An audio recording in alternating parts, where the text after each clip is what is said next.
You just deserve it. Sabi po kanina ni Ate Cynthia, no matter what we feel, kasi if yung nararamdaman natin is yung mas importante sa atin, it becomes our God. No? Sino dito pumunta dito mabigat ang puso? Umamin na. Mabigat ang puso. Mabigat ang pakiramdam. May dinadala. But when you come to the presence of the Lord, you lay it down. Amen? Yun yung ginagawa natin sa pagsamba. There is no shame kung may mabigat kang dinadala. Ang importante doon, anong ginagawa mo doon? Anong ginagawa mo doon sa mabigat mong dinadala? You lay it down. Yun ang sabi ng Panginoon, di ba? Cast all your cares sa paanan niya. Amen? Hallelujah. Because it is not our God. Kung ang pakiramdam po natin is yung nagiging mas importante sa atin, no? Nagiging Diyos natin yun. And that's not our God. Amen? Hallelujah. Thank you, Jesus. Hindi ko alam paano magsisimula. Hallelujah. It's been a long time. Na-miss niyo po ba ako? Wow, salamat po sa mga na-miss ako. Na-miss ko din po. Hallelujah. Thank you, Jesus. Thank you, Lord. And this morning, nandun pa rin po tayo sa series na Rooted, no? Rooted. Hallelujah. And itong ang pag-aaralan po natin ngayong umaga is naituro na siya, I think it was a Wednesday, no? Pero mas magdidig deep tayo, deeper po tayo no, sa rooted. So, ilang linggo na po natin pinag-uusapan yung rooted, no? And I believe, gusto ng Panginoon na maunawaan natin talaga siya. Magtataka tayo, bakit paulit-ulit yung sinasabi ng Panginoon? Kahit yung do not fear, tama, ilang beses daw po matatagpuan sa Bible ang do not fear? 365. So, nagsasabi si Lord na do not fear araw-araw sa buhay natin. Bakit pa ulit-ulit? Kasi hindi ibig sabihin na narinig mo ngayon is naintindihan mo talaga. Amen? Narinig mo no first Sunday of this month na stay rooted. Narinig mo lang siya pero hindi pa siya tumatanim, no? Kaya inuulit ng Panginoon. Buti na lang. Amen? Buti na lang. Di ba sa Panginoon, sinasabi niya madalas, verily, verily, di ba? Whoever has ear should listen. Sino po dito may mga tenga? Nakakarinig naman po. Iba-ibang na nga lang yung yung condition. May tingin na, medyo mas malakas na. Ako po, sa totoo lang, medyo humina na po yung pandinig ko dahil sa matagal na panahon na expose sa malakas na music. Tapos pag si Bones pa yung papalo, joke lang. Kasi yung palo mo ni Bones pang malaking church, prophetic po yung palo niya. Prophetic yung pang malaking church yung palo niya. Kaya, tamang earbuds na lang, no? Hallelujah! Pero lahat naman po may tenga. Lahat po may pandinig. Lahat po may handang matuto this morning. Yung puso ready magpaturo. Amen? Hallelujah. So first slide po tayo. Maikli lang po siya. Hopefully. Maikli lang siya. Ayan. So next slide po. Pag-uusapan po natin ang buhay ni Jeremiah. Actually, hindi ang buhay niya. Yung isang scenario sa buhay niya.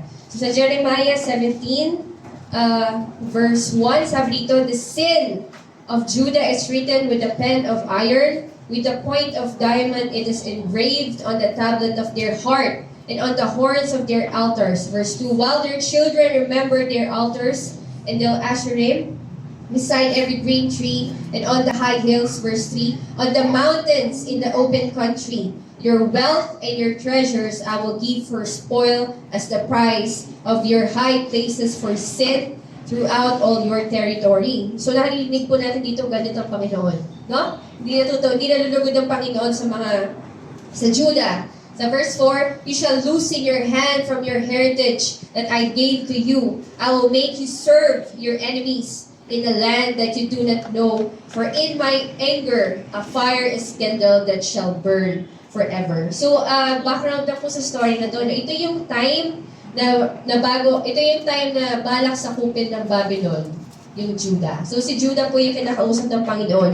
And si Jeremiah is pinadala bilang isang propeta sa Judah. No, nakakatuwa din po ang story ni Jeremiah kasi nung tinawag siya ng Panginoon, bata siya. Amen? So, iniisip ni Jeremiah, makikinig kaya sila sa akin. Kasi kakausapin niya mga leaders ng Judah di ba? Kasi ikaw, imagine mo tinawag ka ng Panginoon, kakausapin mo si Donald Trump. Wait lang, Lord, yung English ko hindi ready. Di ba? Kunyari, presidente ng Pilipinas, si BBM, hindi natutuwa ang Panginoon, padadala kang propeta sa kanya. Kaya mo ba? Di ba una may isip mo, Lord, paano ko sila kakausapin? So nagkakaroon na tayo ng glimpse ko anong nararamdaman ni Jeremiah. No, but during this time, ang pinakaugat kung bakit hindi natutuwa ang Panginoon is that umaasa ang Judah sa ibang nasyon around them. Okay, so during this time, ang pinakamalaking threat po sa bansa nila is si Babylon. Ngayon, ito si Judah, dahil natatakot sila, gusto nila makipag-alyansa sa mga kalaban din nilang bansa. At isa sa mga bansang yun is si Egypt. Di ba niligtas nga sila ng Panginoon mula sa Egypto? Pero this time, dahil natatakot ang mga taga-Judah, gusto nila makipag-alyansa doon sa mga nakapaligid nilang nasyon. So, imbis na magtiwala sila sa Panginoon na i-deliver sila against Babylon, nagtiwala sila, no? Kumukuha sila ng alyansa sa ibang bansa, mga bansang nasa paligid nila. Kaya sabi ng Panginoon, I will make you serve your enemies. Pag binasa po natin ng Bible, maalala natin, kilala niyo po si Daniel, Shadrach, Meshach, and Abednego. Yun na po yung nangyari yun nung nasakop na sila ng Babylon.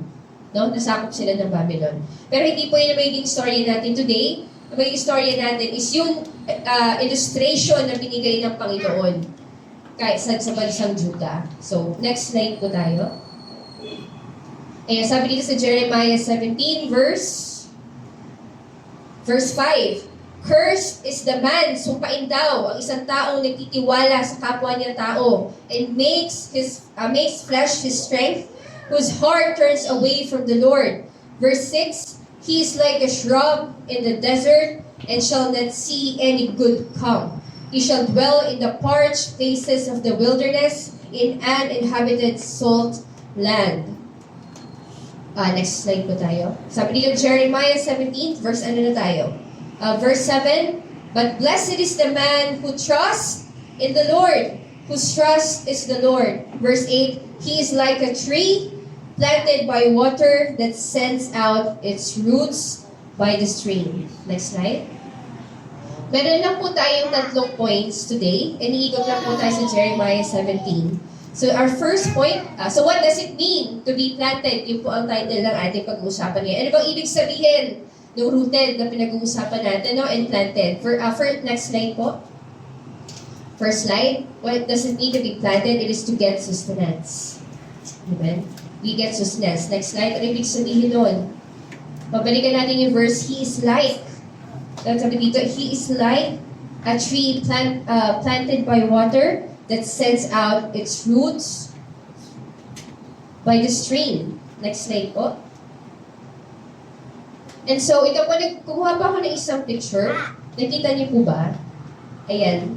So, ang makikita niyo po dyan, yung doon nakatanim yung puno, tama? Banda doon. Pero makikita niyo yung roots niya is, saan papunta? Sa tubig. So, kahit ang nature, ginagamit ng Panginoon as illustration, the roots always grow within the direction of water. Whether or not they need to grow, nasa slide ko ba yun? Whether or not they need to grow against the pull of gravity or sideways. May picture pa po bang isa dyan? Wala na yun. Ayan, isa pa yan. Diba? Kung tinignan yung itsura niya, ano ba yung itsura ng punong to? Di ba parang nakakatakot? Doon siya nakatanim. Pero ang ginawa ng puno, inano niya yung ugat niya. No? Kaya ganyan na naging itsura niya. Yung direction ng growth ng ugat niya is laging papunta sa tubig. So what does it mean to be planted? No, we grow out our roots no papunta sa tubig. Next slide po tayo. Sige, next slide po. Sabi dito, sa John 10 verse 5 to 6, a stranger, sabi ng Panginoong Jesus, a stranger they will not follow, but they will flee from him, for they do not know the voice of strangers. Verse 6, this figure of speech Jesus used with them, but they did not understand what he was saying to them. Verse 27, but my sheep, may mga sheep po ba dito? Bigyan niyo nga po ka ng meg. Diba? Sino pa ang mga sheep ng Panginoon? Nagasunod po ng Panginoon. Hallelujah. But my sheep hear my voice, and I know them, and they follow me. Yun na po ang ginagawa ng mga sheep. Isang indication na ikaw ay sheep at tagasunod ng Panginoon, sinusunod mo siya. Kaya ka nandito ngayon, tama? Yes, amen. Hallelujah. They follow me, verse 28, I give them eternal life, and they will never perish, and no one will snatch them out of my hand. My Father who has given them to me is greater than all, and no one is able to snatch them out of the Father's hand. Verse 30, I and the Father are one. Amen. That's a great promise. No? Na pag-sheep ka ng Panginoon, no one can snatch you out of His hand. Amen? Amen. Na-snatch na po ba? At parang hallelujah. Di masaya daw sila sa puso nila, no? Hallelujah. And where you get your sustenance from? Ano ba yung sustenance? Ito yung source mo, nutrients mo, and what keeps you alive. Where you get your sustenance from will be evident in your life. Balik po tayo sa illustration. I think nasa next slide siya. Ayan, so pag tinignan niyo po yung punong ito, it's evident, makikita mo sa kanya where it is getting his sustenance. Same din sa buhay natin, no? Katulad ng forma ng puno, hindi ko ba yung forma? Makikita mo kung saan niya kinukuha ang sustenance niya. Lagi siyang papunta sa tubig. Gayon din po sa ating buhay. Amen? Anong isura ng buhay mo? Anong forma ng buhay mo? No? Doon natin makikita kung saan tayo kumukuha ng buhay at lakas. No? Kung saan nakatuon ang buhay natin. So when we examine our life, katulad na sinasabi ni Tita Sin kanina, Lord, examine our life. Pag tinignan mo ba ang buhay natin, katulad ko ba nito? O sa iba tayo nagdodraw ng lakas. Sa iba tayo nagdodraw ng source. Amen? Kumakapit tayo minsan doon sa sinasabi ng Lord, curses the man of trust in man. Ano pong meron sa man? Andun yung self-reliance. Amen? Yung nagagawa ng tao, nagagawa ng mga temporary na bagay. Amen? Pero sabi dito, yung mga sumusunod daw po sa Panginoon, they know where to draw their strength from. Amen? And it's from the Lord. Katulad nito, it knows where to draw His strength, His sustenance. Amen? Hallelujah. Tagasunod po ba tayo ni Kristo? Amen. Tayo ay sheep ng Panginoon. Katulad ng verse 27, only my sheep hear my voice and I know them. Ang sarap nung malaman may katotohanan na kilala ka ng Panginoon. Amen? And they follow me. He gives us eternal life and we will never perish and no one will snatch them out of my hand. And whatever we get our sustenance from will shape our life. Inuhubog doon yung buhay natin. Kaya pag tinignan mo yung buhay mo, ano yung makikita ng tao? Ay, grabe yan. Alam mo yun, ano yun eh. Yan talaga yun. Alam mo, sabi yung tao, di ba? Pero alam mo, sabi yung tao sa'yo. Pero pag tinignan mo yung buhay, pag inagsamin mo ang buhay mo ngayon, ano ang makikita ng tao? What would be evident pag tinignan yung buhay mo? And it will be evident in our life. Makikita siya at hindi maitatago. Amen? Makikita siya sa habits natin. Mga habits natin. Hi, Marcos. Makikita siya sunod sa hobbies. Ano yung mga hobbies mo? Nakakalugod ba sa Panginoon? O yung mga hobbies mo, yung ng pangalan ng Lord? Parang dinideny mo yung faith mo sa mga hobbies mo. Next, sa priorities. No, kung saan mo kinukuha yung source mo, it will show in your priorities. Amen? Hallelujah. Next is your decisions, most importantly. Ano yung mga decision mo, nakapaikot ba ito sa Panginoon? Saan mo kinukuha ang source mo? Next, it is evident in the confessions of your mouth. Sabihin ng confessions, ito yung lumalabas sa bibig natin. Dami na naman bayaran. Ano yung mga gano'n? Diba? Makikita mo saan ang source ng taong to. Kasi pag ang source niya is Panginoon, Lord, salamat sa provision mo. Ganun agad. Amen? Hindi yung, yan na naman tayo. Nangyari na yun eh. Nangyari na naman. May mga gano'n. Pero alam mo, pag ang source mo is Panginoon, hindi yun na nakikita mo, hindi yun na quantify. Amen? So doon pa lang sa confession ng mouth natin, makikita natin saan tayo nakakonekta. Amen? Saan tayo humuhugot ng buhay natin ng lakas. Susunod is actions, no? So mga ginagawa natin, and lastly is in our thoughts. So mga iniisip natin. Where do we draw our strength from? And where do we build on our life on. Next slide po tayo. So John 4, verse 10, sabi dito, Jesus answered her, "If he knew the gift of God, and who it is that is saying to you, 'Give me a drink,' you would have asked him, and he would have given you living water." Next slide po. Sinabi din ng Panginoong Jesus sa John. Sa John 7, verse 37. On the last day of the feast, the great day, Jesus stood up and cried out, "If anyone thirsts," kung sino daw po ang nauuhaw, "let him come to me and drink.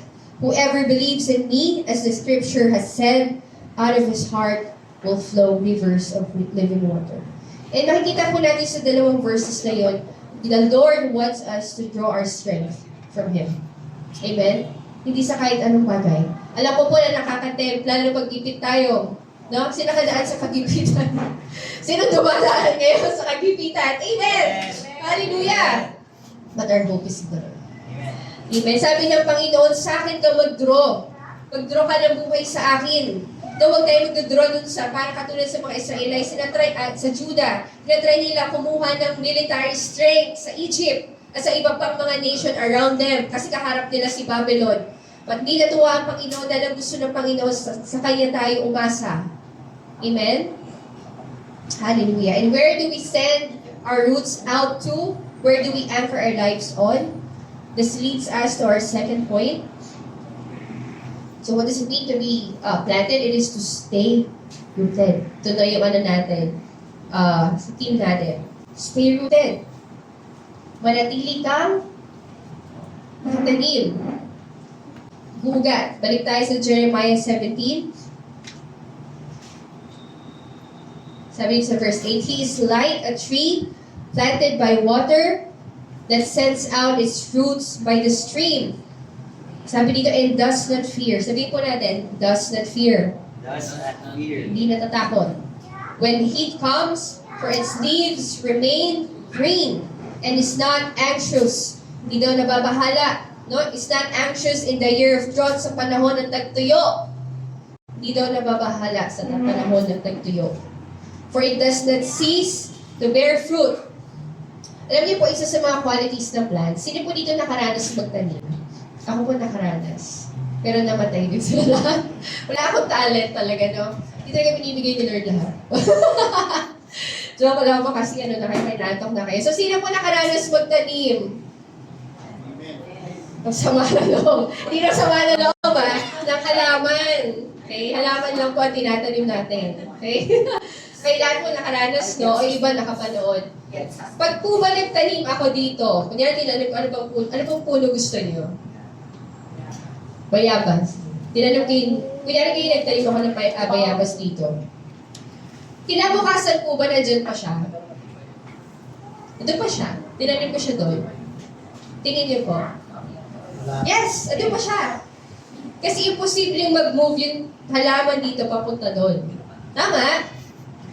Nakakatakot yun. It's either yung kapitbahay mo yung naglipat. Tama? So, isang qualities ng halaman, pag tinanim mo siya doon, andun lang siya. Amen? It stays rooted, no? Pero sa buhay ng Kristiyano minsan, pag tinanim tayo ng Panginoon dito, pag umiinit na, init na. Parang tagtuyo na dito sa kung saan mo ako tinanim. Di ba sabi dito sa Jeremiah, "It does not fear." Kahit umiinit na, dahil tinanim ka doon ng Panginoon, nandun ka lang. Hindi ka lilipat. No? Parang, nakakatawa. Na-imagine ko yung halaman ko niya, tinanim ko dito. Tapos makita ko lumipat siya doon kasi maaraw na. Di ba walang ganon? Ako na po ba natatawa? Dahil naisip ko yung halaman nun. Yung pag may sariling buhay yung halaman, lumilipat siya kung saan niya gusto. Hindi ganon. Amen? Hallelujah. Sabi nga, hindi siya nag-aalala. Hirap, no? Hindi siya nag-aalala sa pagdating sa pag-Tagalog. Hindi ka nag-aalala kahit dumating ang panahon ng tagtuyo. Diba? Yung halaman na doon lang siya. And plants don't change their location. Where they are planted, it remains there. Sabi nga po natin, it remains. It remains. They stay rooted in that one spot. Kung saan sila tinanim, no? They endure, they abide. And whatever the season may be, tag-init or tag-tuyo, andun lang yung halaman na yun. Amen? Alam niyo po ba na sa Panginoon, Wala pong plan B or plan C. Naniniwala po ba kayo doon? Tayo madalas may plan B or plan C. Ganito tayo. Sa college, I don't take a course. Pag nahirapan ako, nilipat ako ng course. May ganun tayo, di ba? Yung mga plano natin, hindi tayo sigurado, kaya lagi tayo may plan B or plan C. Kunyari, nag-apply ako dito, ay, hindi ako pumasok. At least may plan B ako. No? Pero sa Panginoon, once He says something, that's it. Amen? Amen po ba? Amen. Walang plan B or plan C ang Panginoon. Pag nilagay ka niyo doon, doon ka. Doon ka talaga. Amen? Pag may sinabi siya sa'yo at tinawag ka niya, wala siyang plan B para sa'yo. Kanya, ay, matigas yung ulo, wag na. Babawiin ko na yung calling ko sa kanya. Amen? And hindi ko ba nakapagbigay sa atin yun ng relief and assurance that you know your plans from me, Lord. Alam na, Panginoon, yung plano niya para sa atin. Sabi sa Jeremiah 29:11, gasgas na, no? Pero kailangan natin paulit-ulit na mapaalalahanan that He knows. Alam niya yung plano niya para sa'yo. Hindi si Lord na pangako na out of impulse lang, katulad natin, di ba? Minsan pag nadadala tayo ng damdamin, nakakapangako tayo, o sige nga, gawin ko yan para sa'yo. Pero ang Panginoon, once He said it, He said it. Amen? Amen. Madalas binabase natin ang katuparan ng word ng Panginoon sa nakikita natin. No? Lord, parang hindi magagawin ito sa pamilya ko kasi ganito eh. But no, if He said it, He said it. Walang plan B or plan C. Amen? And you stay where He planted you. Sabi mo sa katabi mo, you stay where He planted you. You stay where you planted. Hallelujah. Proverbs 19:21, many are the plans in the mind of man. Sabihin, marami tayong plano sa utak natin, but the purpose of the Lord, that will stand. That will stand. And taking root takes time. No, isa sa mga bagay na kailangan natin maunawaan, it takes time. Ang paglago po ng ugat is nagtitake ng oras, ng araw, ng buwan. No? And we cannot take root. Isa pa pong katotohanan, hindi tayo mag-uugat unless we remain. Hindi lalago ang ugat mo, no? Pag hindi ka na natili. Pag tinry po natin itanim yung halaman na ito dito, kunyari yung bayabas, no? Nainip ako, parang di tumutubo. Nilipat ko dito mas maaraw siguro, tutubo siya. So, nilipat ko siya uli dito, no? So, every time nililipat ko siya, ano sa tingin niyo po mangyayari doon sa halaman? Mamamatay. Hindi siya mag-uugat. Amen? Same with our lives. Kung palagi tayong naiinip, nainip tayo sa, Lord, ayaw ko ng plano mo sa akin, parang mahirap, no? Aalis ako dito ako pupunta dito. Ang nangyari sa kanya, hindi na siya nag-ugat.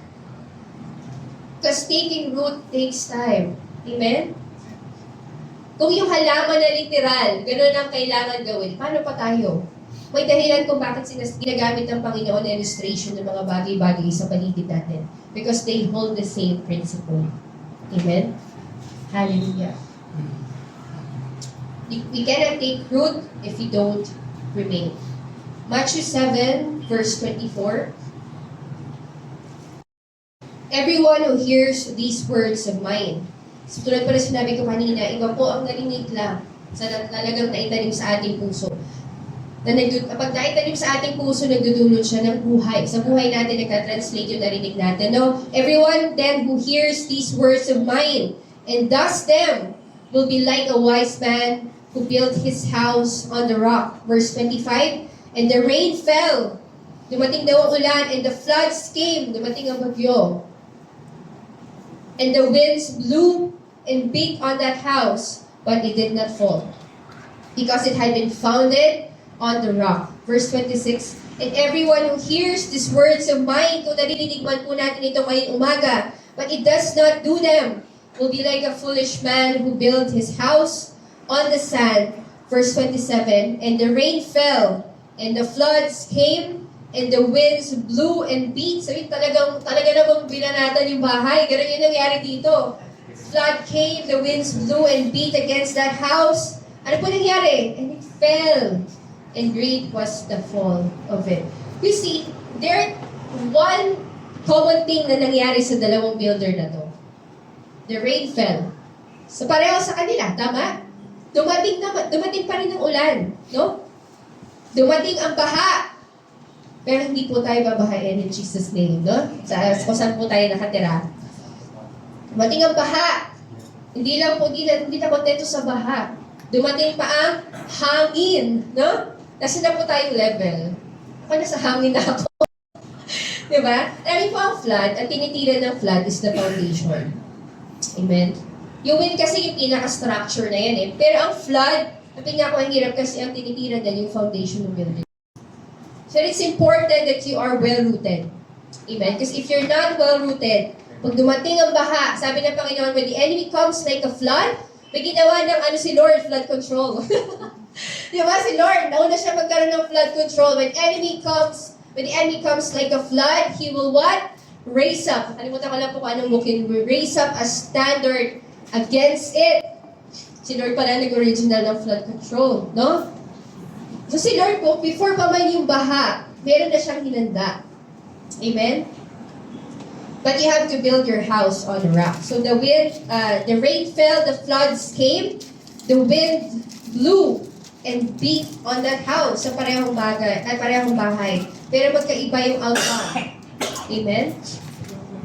Yung daw nag-build ng house sa rock, it did not fall. Yung bahay na tinatayo niya. Lahat po tayo may itinatayo. No, kahit hindi man tayo mga contractor, hindi man tayo mga engineer, where are you building your life on? Saan nakapatong yung buhay mo? Saan siya naka-anchor? Di ba katulad sa first point natin, evidence sa buhay mo kung saan naka-anchor ang buhay mo. Pero ang pangako ng Panginoon, if you're building your house on the rock, which is Him, amen? Siya ang rock natin eh.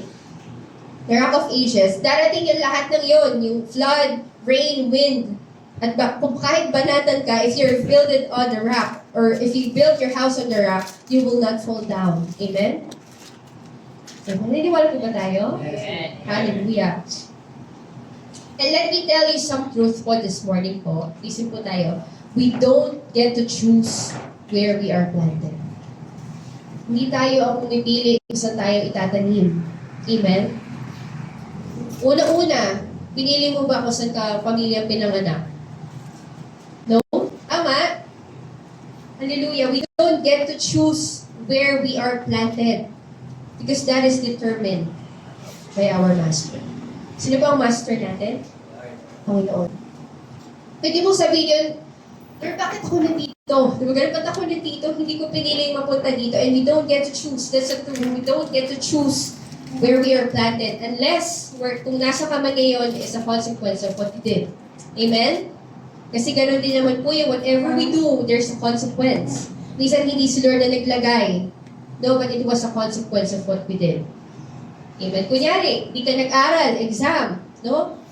Tapos hirap-hirap ka sa exam kasi nga hindi ka nag-aral. Sa tingin mo ba, will ni Lord yun na nahirapan ka? No, it was because di ka nag-review.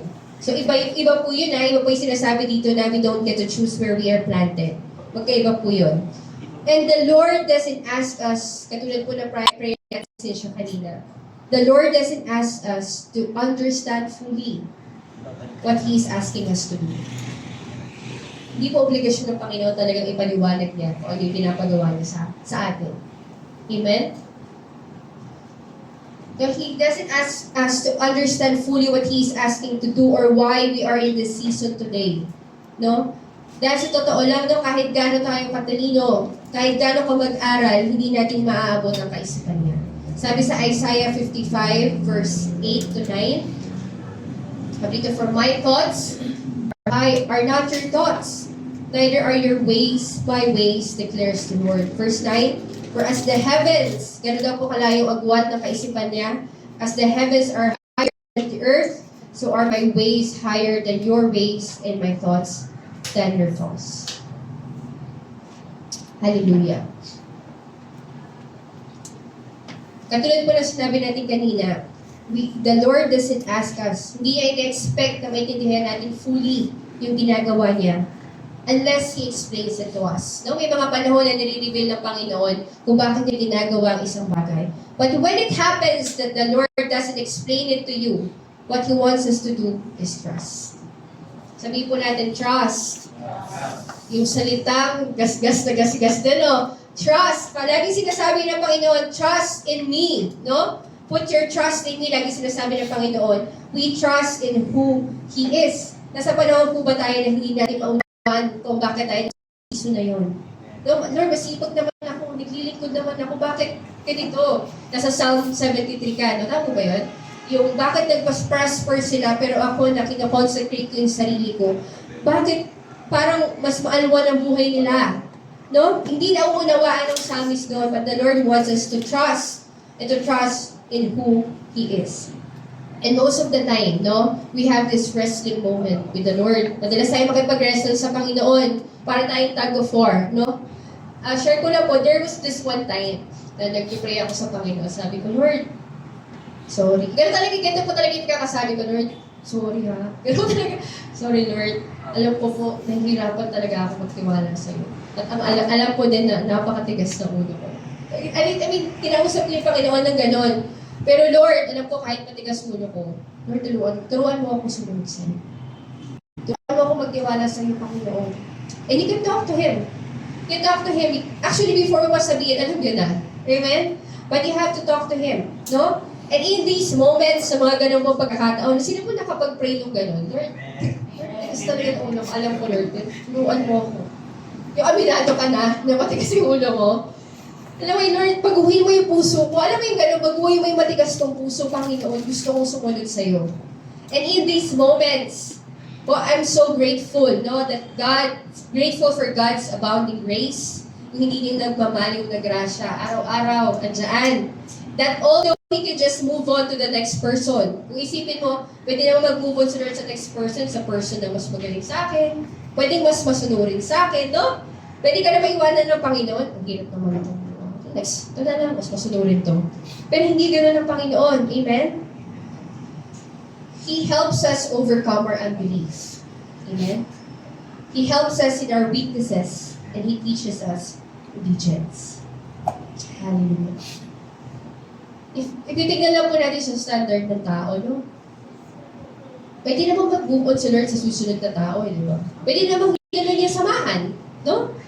Pwede naman niya na hindi ka na, ilang taon na to. Alam mo, pwede naman sabihin ng Panginoon, ilang taon ka na. Wala na, over na. Next na.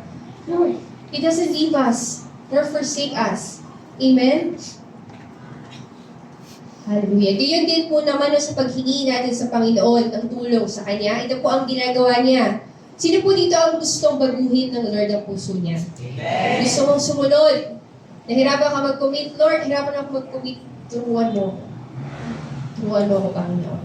Sabi sa Hebrews 12, ito naman daw po ang gagawin ng Panginoon. Nag-email po kayo lahat, no? So, na-seal na po yan. Ngayon po natin basahin yung Hebrews 12. Sabi dito, in your struggle against sin, you have not yet resisted to the point of shedding your blood. Verse 5, and you have completely forgotten this word of encouragement that addresses you as Father addresses His Son. It says, my son, do not make light of the Lord's discipline and do not lose heart. Sabi ko na Panginoon, huwag kang panghinaan ng loob. Do not lose heart when He rebukes you, because the Lord disciplines the one He loves.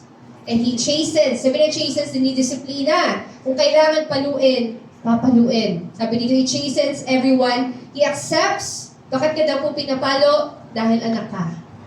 Amen? Nag-amen po kayo lahat kanina, no? Ito po yung terms and conditions. Tsaka lang po. Sabi verse 7, endure hardship as discipline. Sino po nakakaranas ng hardship today? Amen. Amen. Endure hardship as discipline. God is treating you as His children. For what children are not disciplined by their father? Verse 8, if you are not disciplined and everyone undergoes discipline, then you are not legitimate, not true sons and daughters at all. Verse 9, moreover, we have all had human fathers who disciplined us and we respected them for it. How much more should we submit to the Father of spirits and live? Verse 10, they disciplined us for a little while.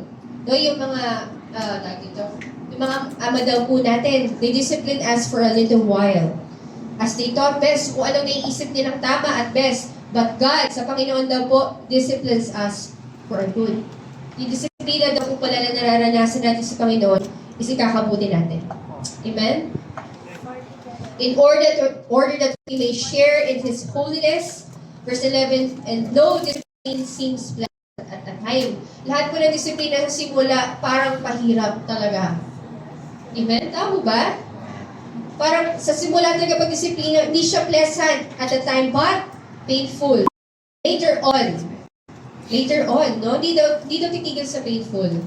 But later on, however, it produces a harvest of righteousness and peace para daw po sa mga kanino, for those who have been trained by it. So stay. Amen? Stay rooted. It can be painful and unpleasant right now. But later on, panghawakan mo yung later on, no? Kasi mayroong purpose yun. It produces a harvest of righteousness and peace. Para lang daw po dun sa mga taong nag-undergo sa disiplina ng Panginoon. Alam niyo po personally, there are many things in my life na gusto ko ako lang papipiliin. Lord, alisin mo na ako dito. Ayoko dito. And the Lord, in His mercy, sa awa ng Panginoon, hindi niya ginrant yung request ko naman. He let me undergo that. Kahit umiiyak ako gabi-gabi, kahit hirap na hirap ako, kahit yung feeling ko yung sinasabi nilang mental health. May mental health tayo, di ba? Okay naman yun, pero if God can heal your body, He can heal your soul too. He's the lover of our soul. Hindi lang physical lang hinihil niya, even your soul. Hallelujah. And you know what, dumating din po ako sa realization na, thank you Lord na hindi mo ginrant yung kahilingan ko na alisin ako dun sa mahirap na sitwasyon na yun. Because if inalis mo ko doon, Lord, hindi ko mauunawaan yung naunawaan ko ngayon. Amen? Hallelujah. Alam ko pong mahirap. Mahirap talaga pag nasa gitna ka ng pagdidisiplina ng Panginoon. Unpleasant nga ang word na nagsabi, unpleasant. And painful for the moment. Very helpful. Kasi hindi mo makikita yung liwanag kung umalis ka agad. Amen? Alam niyo po ang grasya ng Panginoon. As you obey the Lord, sigurado makakasalubong mo ang grasya ng Panginoon. Most of the time, kapag may mga nagsasabi na, wala naman, hindi naman dininig ni Lord ang panalangin ko. Kasi tumigil ka. Amen? Katitigil. Hallelujah. God's grace is sure. Pag nag-obey ka sa Panginoon, na makakasalubong mo ang grasya niya. Amen? And I pray sa statement ko na yon na medyo baluktot. Ipaliwanag siya kayo ng Panginoon personally sa buhay mo. Amen? We don't rely on words, but we rely on the power of the Lord. And I pray that that word is maging totoo sa buhay natin. Bawat isa. Hindi ko siya masabing, alam mo, hindi ko po siya ma-explain in words, but I just pray that the Lord show it to you personally.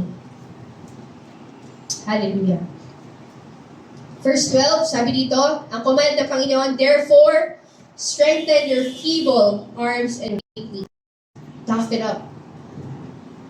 May isang moment din po ako na umiiyak ko sa Panginoon, nililay out yung words ko sa Kanya. But the word of the Lord is, ito, strengthen your feeble arms and weak knees.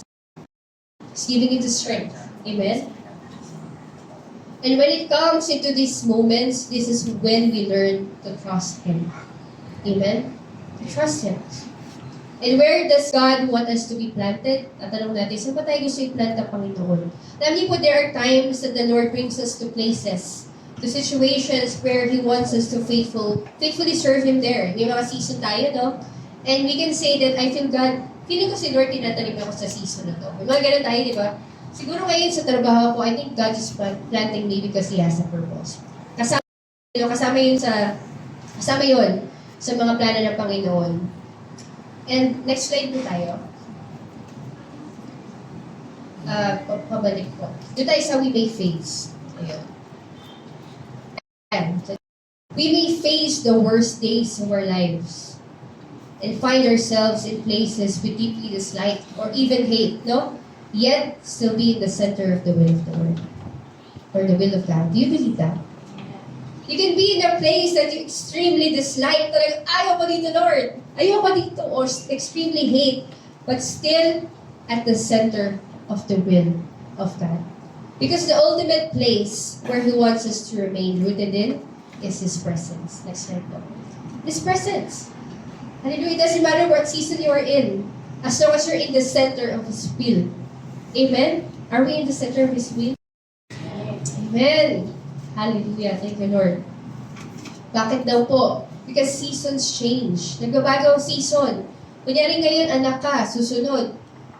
Asawa na, yung seasons. Nagbabago lahat. No?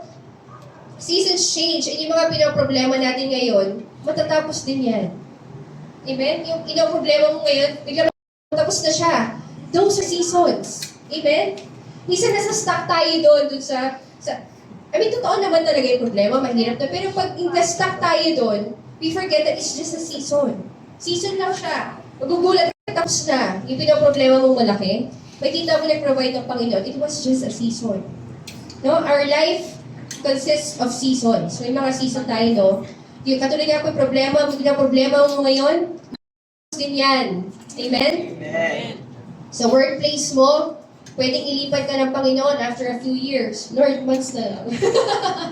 Pero si Lord na nag-determine no? Yung ministry mo ngayon, no? Kung nasan ka ngayon, pwedeng i-move ka ng Panginoon somewhere else. No? Depende sa gusto niya pagalawan sa'yo. So, these are seasons. No?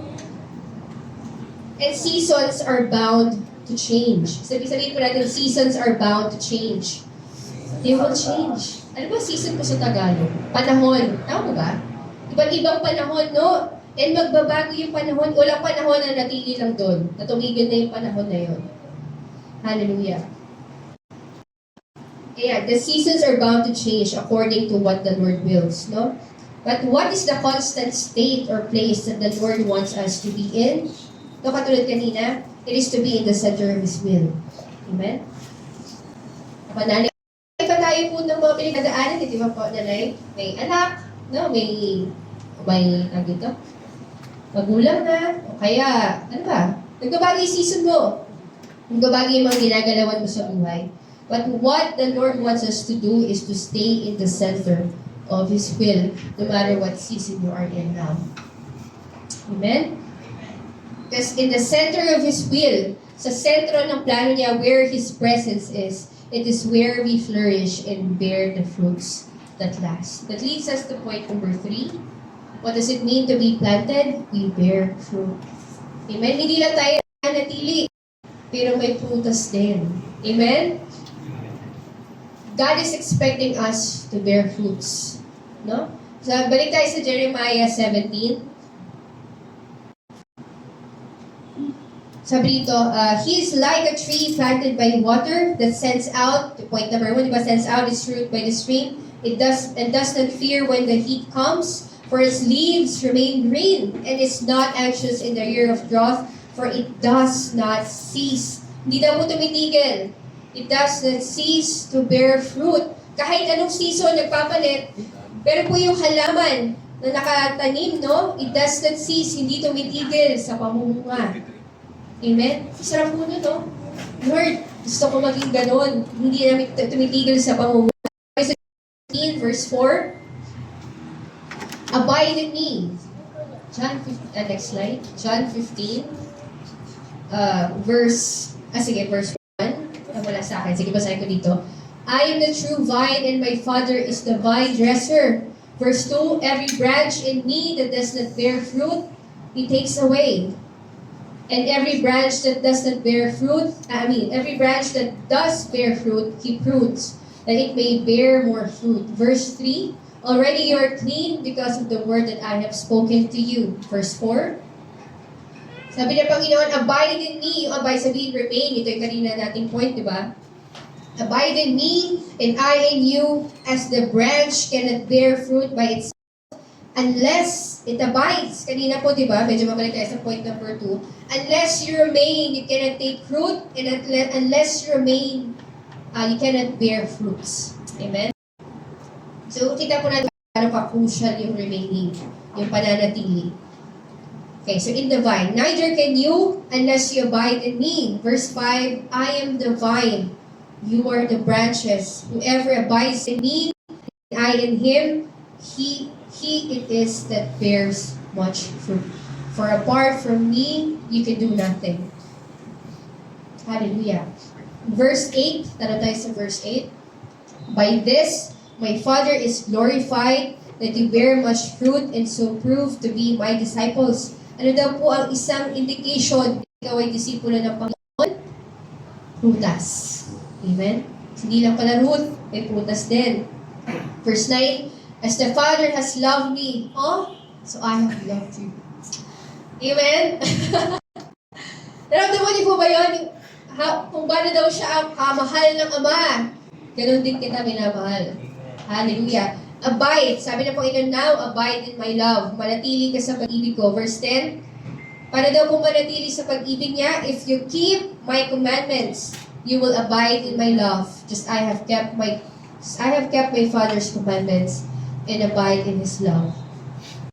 Punta po tayo sa Galatia 5. Basahin natin sa Tagalog. Subalit ang bunga, ito daw pang bunga ng Espiritu. Unang-una ay pag-ibig, kagalakan. May kagalakan ba tayo? Kapayapaan, may peace po ba tayo? Nagagaling sa Panginoon. Pagtsatsaga. Amen. Kabaitan. Pino-workout pa. Pinapabago ka pa kay Lord kasi parang hindi ko pa kaya. Gano'n. Kabaitan. Kasama na po sa fruit yun. Kabutihan. Tumatayo. Ito nawawala Katapatan. Amen. Kahinahunan. At pagpipigil sa sarili. Walang batas laban sa mga ganito. Ito po ang buwan ng Espiritu. Indication na ginag-work sa iyo yung Spirit ng Panginoon. Meron ka ng mga bagay na yan. Basahin pa po natin isang verse. Sa Efeso 2:10. Mas tagal yung 2. Dalawa. Ayan. Sapagkat tayo'y kanyang gawa na nilalang kay Kristo Jesus para sa, ano daw po ang purpose ng paglikha sa atin? Para sa mabubuting gawa na mga inihanda ng Diyos noong una upang siya nating lakaran. Hallelujah. And before I close, sabi ko sa inyo mabilis na. I want us to go to this Psalm 1. This was the first, ito yung una ko po na book na nakabisado. Book talaga siya. And I highly encourage po na i-familiarize din po natin yung Psalm 1. Sabi dito, blessed is the man who walks in the counsel of the wicked, nor stands in the way of sinners, nor sits in the seat of scoffers. Verse 2, but his delight, yung galak niya daw po is in the law of the Lord. And in his law, he meditates day and night. Verse 3, he is like a tree planted by streams of water that yields its fruit in its season, and its leaf does not wither. In all that he does, he prospers. Ano po sa geography? Streams, kanina pag ito streams, no? And streams are usually found in valleys. Pakita po natin yung picture. Yan po yung valley. Yung valley, yung dalawang bundok, di ba? Yung mababang portion. Tawag dyan, valley. And streams are usually found in valleys. Katulad ka po sinabi ko kanina yan, streams yan. In the Bible, the valley symbolizes the low points of our life. No hardship. Yung mga humbling moments natin. Sinisymbolize. Pag ginagamit ng Panginoon yung word na valley sa Bible, it symbolizes those. And valleys or plains, ayon po sa geography to, no? Valleys and plains are usually more fertile. Sabihin, mas mataba yung lupa dun sa valley kaysa sa mountains. Amen? Kasi nandun yung tubig doon dumadaan yung tubig. And the beauty of our life in the Lord is that kahit sa valley, kahit sa gitna ng mga buhay natin, we bear fruit. Amen? We bear fruit. Hindi ibig sabihin na nasa valley ka dry, no? But in the valley, we bear fruit. Amen? Namumunga ka. Ang mga kahit nasa valley, namumunga. Amen? Amen ba? Meron tayong galak na sinasabi kanina. May apoy na nanggagaling sa Panginoon kahit nasa valley. Ang tanong kasi, nakatanim ka ba? Nakatanim ka ba? Yun yung tanong, di ba? Kasi natural daw po ang produkto ng ang prutas ng espiritu. Pag nakatanim ka, automatic yun yung mga prutas mo. The question is, are you planted? Are you taking root? No? Are you meaning? Hallelujah. Because even in the valley that symbolizes the low points of our life can become a place of encounter with our Lord. And most of the time, sabi nga nila dahil fertile, ano ba fertile? Fertile. Dahil fertile, sabihin mataba yung lupa sa valley. Maganda siyang taniman. And in those valley moments of our life, mas nagtatanim ang Panginoon. Amen? Nasa valley po ba tayo ngayon? Low moments. At sino po makapagpatuloy dito na madalas ang encounter niya sa Panginoon is doon sa mga valley na yun? Nagpapakilala ang Panginoon. Hallelujah. The valley is a conducive place to sow seed. No? As the soil is fertile and it is near the streams of water. According po yun sa geography talaga, hindi po sa akin. Sinerch ko. And I was also amazed. Sabi ko, those streams na daw, inahanap ko siya, saan ba ito nakikita? Sabi doon, streams are often found in valleys. And I remember valley, but sabi ni David, diba, even though I walk through the valley of the shadow of death. And in this valley na tinitignan natin na dim, alam mo yung pangit, nakakatakot, it is a fertile soil. No? Merong stream na pinapadaloy yung Panginoon. And when the presence of the Lord comes, all that is dead comes to life. Sa Ezekiel. Amen? Hallelujah. Alam natin sa sarili natin, what are those dead areas of my life now? No? Wala po tayong matatago sa Panginoon. But the key is to stay rooted. No? Manatili kang nakatanim. Matili kang kuwain yung lakas mo, yung buhay mo sa Panginoon. For wherever His presence is, all the dead things come to life.